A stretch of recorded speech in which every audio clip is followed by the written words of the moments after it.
A police officer named Wayne Jenkins was actively running a drug operation. He took prescription drugs that were stolen from looted pharmacies and resold them on the black market. But that's not all he was doing. Wayne Jenkins was a sergeant in charge of a powerful unit of plainclothes detectives. Their job was to take firearms off the street.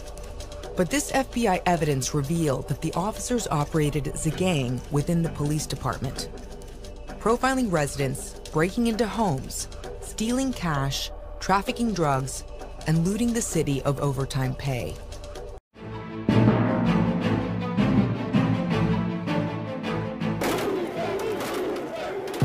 Three years ago, fault lines went to Baltimore during a historic uprising following the death of 25-year-old Freddie Gray in police custody.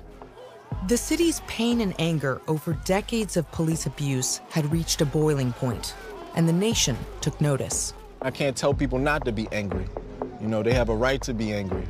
This is what they doing, and this is what makes us the way that we are. They had to do what they had to do to be heard. We were asking for answers.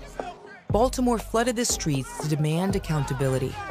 And when the federal government launched a civil rights investigation and the officers who arrested Gray were charged with crimes, it looked like some accountability might come.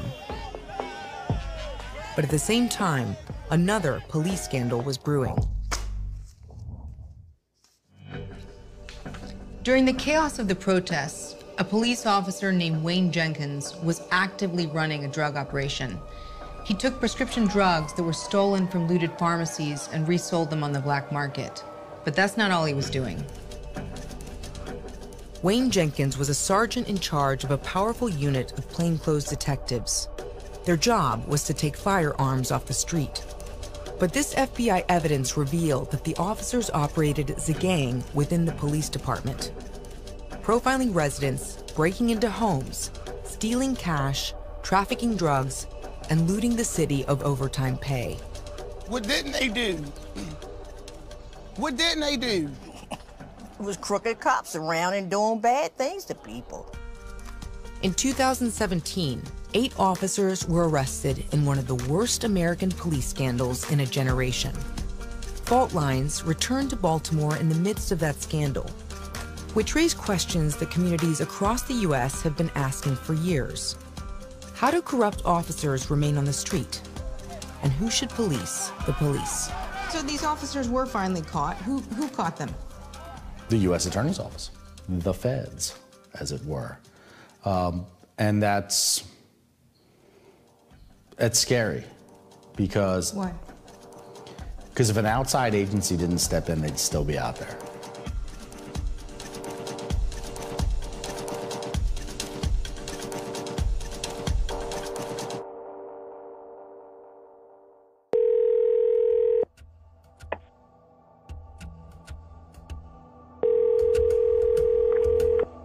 What's up, Wayne? What are you doing? The FBI used wiretaps to close its case against Baltimore's corrupt cops. This is audio from those recorded phone calls. I'm going to be getting a condo on Boston Street. It's okay. Third point in a condo downtown. It's going to be legit. The detectives can be heard plotting their next crimes. I got you. So what time you want to meet? When their paychecks arrived, they bragged about stolen overtime. About $13,000, B. Damn. Yep. Yeah. Cash. I've been on the work for like 4 hours. Right. When I looked at it, I said, oh my God, who did this? This is a lie. And as the FBI closed in, the detectives joked about the brazen schemes of their boss. Wayne is nonstop, huh? Yeah, he nonstop, yo. I mean, yo, he got method to his madness. He is off the chain, yo. But G, like I said, but hey, you know what? Let's enjoy it now, get it hard now, because all good things come to an end. That's the voice of Detective Jamel Ram. He pleaded guilty to a host of robberies and a conspiracy to resell guns and drugs. So this is Ram's plea agreement from 2017. But Ram's plea revealed something even more shocking. He had committed crimes for nearly a decade. He admits to crimes dating back to 2009.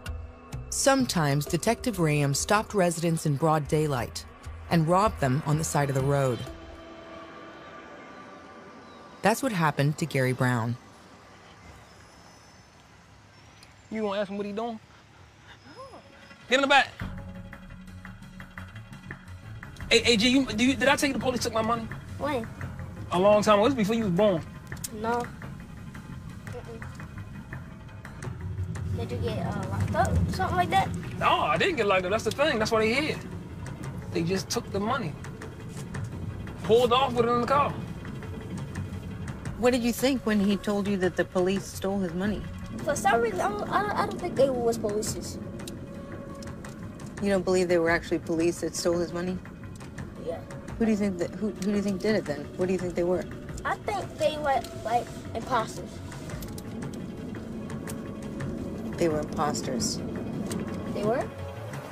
It was 2009, and Brown was driving up this street in West Baltimore. He had cash in his trunk, which he planned to deposit at the bank. But before he could get there, Ram and 2 other plainclothes officers pulled him over. He say, cut the car off and get out. So I cut the car off, I got out. He begins to go through the car, open the doors and all that, pop the trunk. He takes the cuffs off of me, say, come on, y'all, and the rest of his buddies get in the car and pull off. He didn't give me a citation, a contact slip. He didn't say nothing but bye. The officers stole $11,000 from the trunk, so Brown went to this building to complain. Even though it doesn't look like it, this is actually the Internal Affairs building where residents are supposed to come and file complaints against officers. Total Office Interiors, Baltimore Stationery Company, it's like they're incognito. Inside this building, the police department investigates its own officers. But these misconduct investigations are secret. In Maryland and 22 other states, an officer's disciplinary record is kept confidential. Why do you think they made the building, the Internal Affairs building, so obscure? The Internal Affairs Division does appear to have like this covert operation, right? I think that they believe we're conducting these top secret investigations, and so why would we want the public to come in here interfering with that? So that's a problem. Internal Affairs has the power to discipline officers, but in cities across America, that rarely happens. When Brown was robbed, Baltimore's Internal Affairs Division ruled against officers only 7% of the time. These are the confidential files from the investigation of Detective Ram. Oh, it's a good one. It's difficult to get a copy, but a whistleblower gave them to civil rights attorney Josh Inslee. Am I going to be shocked that a cop's going to win a he said, she said in Baltimore City? No, I'm not. But this wasn't a he said, she said. Internal Affairs investigates it. They bring these guys in. They take statements. They take statements from Mr. Brown. They polygraph everybody. And Ram fails the polygraph. You know, did you rob this guy? No. Bzzz. Probability of deception greater than 99%. Internal Affairs caught Detective Ram and 2 of his colleagues in a series of lies. Here we go. Allegations, misconduct, sustained. Misconduct general, sustained. Ram could have lost his job. False statement, sustained. And neglect of duty, sustained. Should have fired him. He robbed somebody. He took a polygraph. He failed. But that's not what happened. Ram appealed the ruling, and a trial board of his fellow officers cleared him of wrongdoing. I mean, it's like getting caught tiptoeing out the window with the mask and the bag and the dollar sign on it out of the crime scene, and that's still not enough. Then what is? You know what? Getting indicted by the feds. That is. That's the only stopgap, is to be so notorious that the actual U.S. Attorney's Office has to come in and indict you off the street. The police department kept Ram on the street, and the public remained in the dark. State law treats these cases or these officer misconduct allegations as personnel records that are held confidential and not able to be released to the public. Officers are actually public servants. They have the public trust, and they are, of course, there to protect and serve the public. And so when they violate the public or are accused of violating the public, it's something the public should know. Brown never got the stolen money back, and he didn't know that Ram had stayed on the force.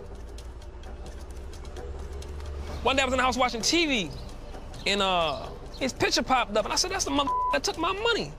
Ram said he sold drugs with another former police officer. And how did you feel when you saw their mugshot on television? Frustrated, upset, thinking I told him that. I went to Internal Affairs and told him he took my money 10 years ago, and y'all just getting it.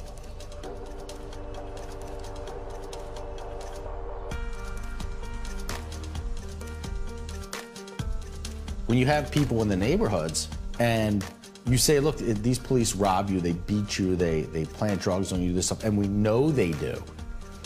And we're gonna send them back out there anyway. It's a reflection on the official stance that the city has on the value of their lives. You know, and that's the problem, and that's where riots come from. Get back! Get back!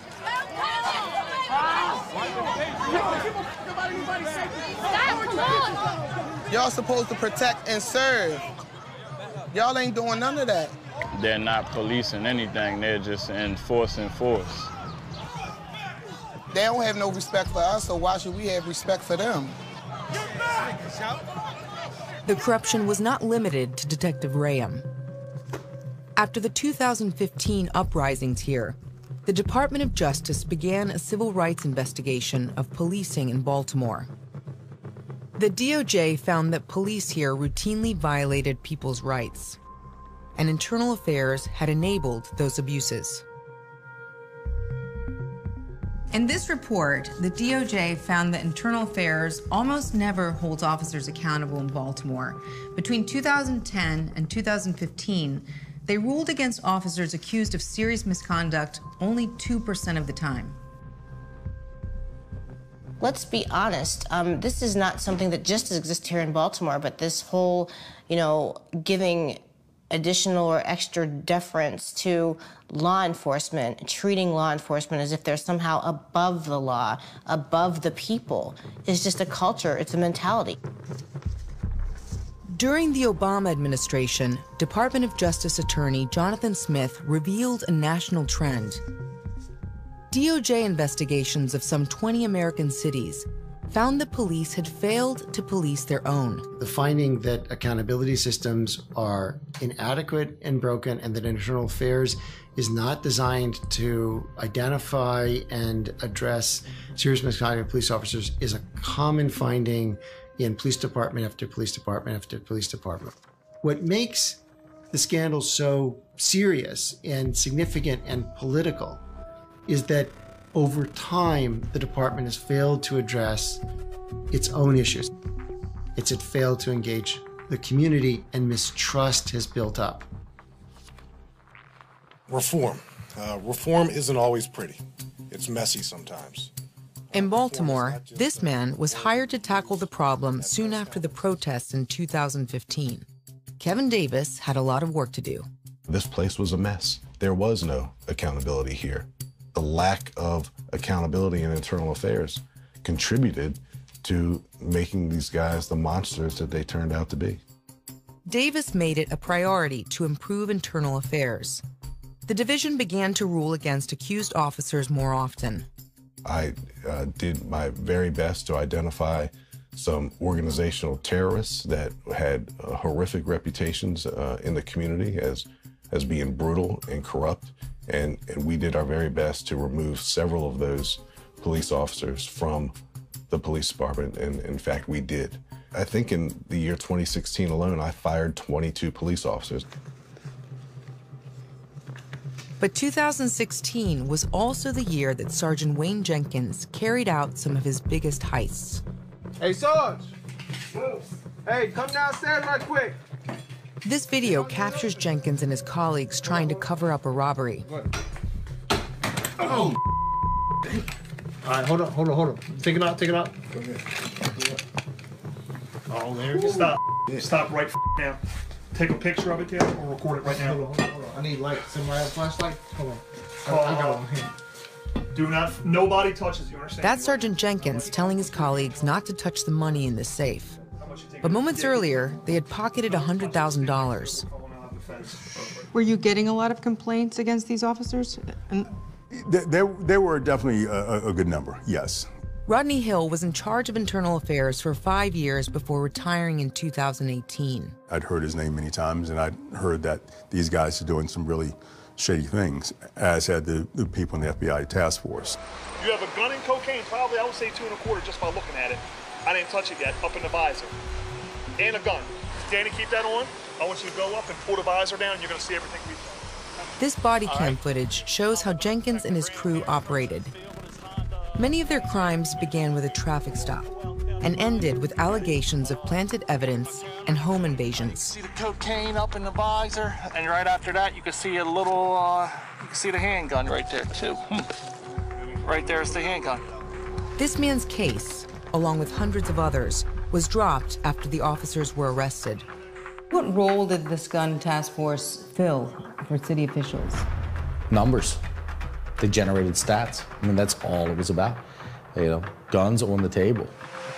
There's Detective Graham. He pulled out the handgun and the cocaine. They were making a lot of arrests. They were making probably weekly, if not daily, just ripping and running, snatching guns. Police officials wanted to prove they could tackle the city's soaring homicide rate, so they championed the aggressive tactics of Jenkins and his squad. When the political pressure comes, that's when guys like Wayne Jenkins and this crew, that's when they can really excel, because that's when the blind eyes get turned. You know, the ends justified the means. This police department had a Viking-like mentality where police officers were told to go out and get arrests, get guns, get drugs, write search warrants, get drug seizures, seize cars, and their worth was judged on the amount of those things that they brought back to the table.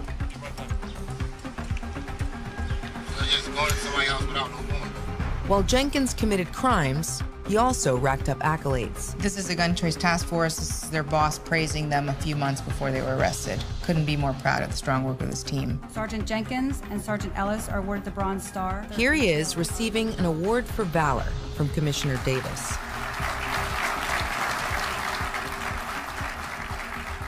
The reality of it all was that that sergeant was, in fact, a criminal. The scrutiny of it all now is hyper-focused, as it should be, on who knew what and when, and if they didn't know anything at all, should they have known it? Did you know that the gun trace task force officers had so many complaints against them? Did I personally know? No. Should you have known about the number of complaints against these detectives as they were joining I'm the going gun to trace shy task away force? from the questions. Seem like they're getting into a lot of hindsight. I think, at least in their mind, they were probably feeling that maybe they're invincible. Oh, still recording? That became clear to Rodney Hill when he watched this surveillance footage in 2014. It showed Jenkins, in the gray t-shirt, searching this van. The officers wrote a report stating that drugs were inside. They used that claim to justify a search of this man's home. But this footage caught Jenkins in a lie. There were no drugs in the van. Hill recommended that Jenkins be demoted. Got a little, I'd say maybe touchy, because there were people going, come on, man, this guy's doing this. Why are you guys messing with him? Powerful people wanted Jenkins to stay on the street. Hill says one of the department's highest-ranking officials overruled him. Once I left my shop, I wasn't privy to anymore, and they had reduced the punishment. Jenkins was not demoted. So these guys were kind of getting a pass. I would say that. It's not just a matter of a few bad apples. This is a culture of corruption that has been allowed to exist. And so I think the only solution is we have to have an independent body that's investigating and making disciplinary recommendations that are adhered to.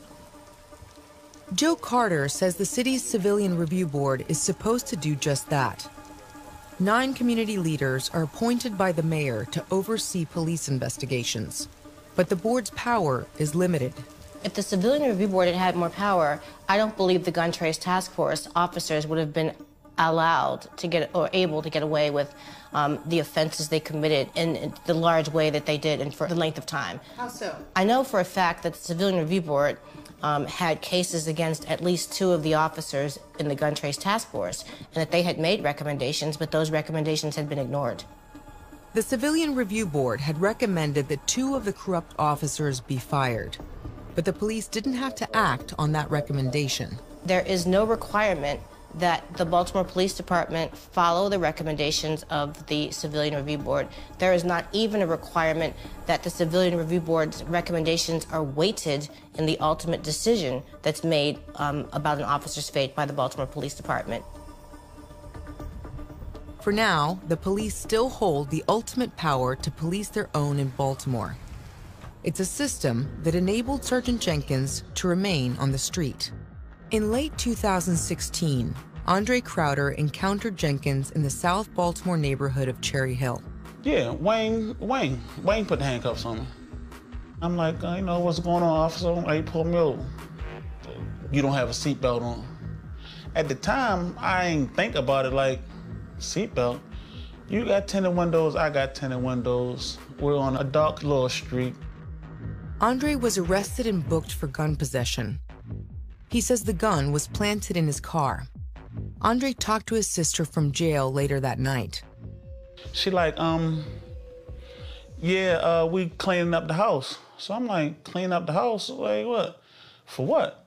Like, what you mean clean up the house? Oh, because the police came in here and they ran through the house or whatever. According to Andre's family, Jenkins had searched their home without a warrant. He took whatever he wanted. I'm 28 at the time. You ran my name, you saying that, yeah, I have priors. Good candidate for me to go ahead and see what I can get out of them. And luckily they came up on a little over 9,000 off of me, so. But Andre lost more than money. While he was in jail, his 3-year-old son Amir was hospitalized. After 3 days, Andre posted bail on charges that would later be dropped. He went straight to the hospital to see his son. His right lung had collapsed already, and he was halfway through the left one. So when he get down to the shock trauma, that's when all of that unfolded. And then I came in and where was I at? I'm losing focus, like, oh, I'm all right. So,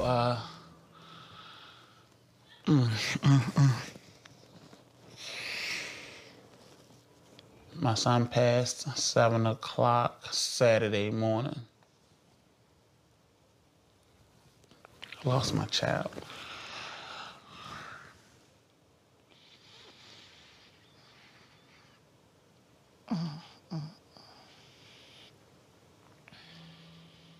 I don't want to blame it on the situation, on the police, because that had nothing to do with my son's health. But that hindered me from spending those last moments with him. I've lost time that I can't get back. Jenkins took over the unit while you were the commissioner, right? Do you accept some of the responsibility then for the fact that this happened while you were the police commissioner? Any police commissioner. So I accept responsibility as the commissioner in Baltimore for everything, everything. I'll take 100% of the blame for anything that happened under my tenure because that's what leaders do. When a uniform is tarnished like that, like he and others tarnished it, it takes a long time to dig out of that hole. Davis was replaced as police commissioner earlier this year. We still left the place better than we found it because things are now in place. Systems are now in place, processes, policies, a consent decree are now in place to make it better in the future. So you think that Internal Affairs is in a place now to prevent another gun trace task force scandal from happening? No, I never said that. The Baltimore Police Department declined months of requests for an interview. Its officials are scrambling to prove they can prevent the next corruption scandal. A federal judge is enforcing new reforms inside the department, but the progress has been slow. And the victims of the latest scandal say new reforms can't replace what they've lost. Mind you that I pay my tax dollars to. I'm funding your salary to me over, basically. I don't mean to cuss on camera, but I mean, basically. I paid you to do this to me. It's been a decade since police robbed Gary Brown. Now he's worried about what could happen to his 7-year-old son. That's a rough place to grow up when the cops are breaking law. He's had to teach his son a hard lesson. The police can't always be trusted to do the right thing. What do you want for him? For him to get out of here, get away as far from the Western District Police as possible. That's what I really want. If I could get him to get away from here, then I feel like I did my job as his father. Something happened to him, he can't even call the police. If something happened, he not gonna call the police. Now get up there, run. Run.